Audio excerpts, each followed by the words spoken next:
Class 11 back exercise question number 11 समझेंगे. What is the concentration of sugar in moles per liter if its 20 grams are dissolved in enough water to make a final volume up to 2 liters?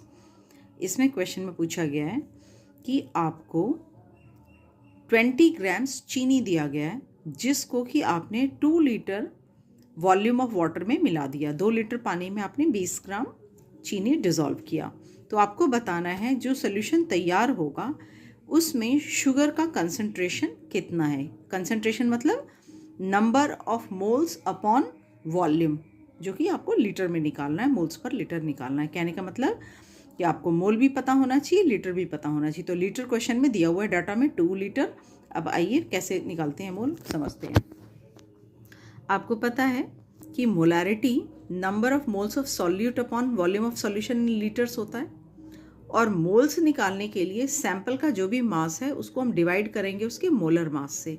तो सबसे पहले हमें sugar की crystal का molar mass निकालना है. तो 12 इंटू कार्बन का मास, 22 इंटू हाइड्रोजन का मास, 11 इंटू ऑक्सीजन का मास. मैंने ये सारी कैलकुलेशन यहाँ पे लिखी है. कैलकुलेट करने के बाद वो वैल्यू आ रहा है 342.3 ग्राम्स पर मोल. अब ये तो इसका मोलर मास हो गया. नंबर ऑफ मोल्स कितना होगा, तो sample mass by molar mass, sample mass by molar mass किया, कैलकुलेशन में इतना मोल्स आ गया.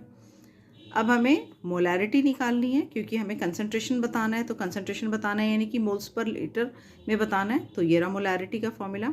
तो आपने नंबर ऑफ मोल्स जो ऊपर कैलकुलेट किया वो सब्सटीट्यूट किया. 2 लीटर बनाना था, सॉल्यूशन की क्वांटिटी बनानी थी आपको, तो 2 लीटर आपने नीचे लिखा, डिवाइड किया, you got the answer.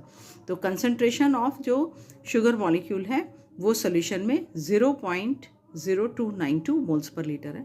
Thank you.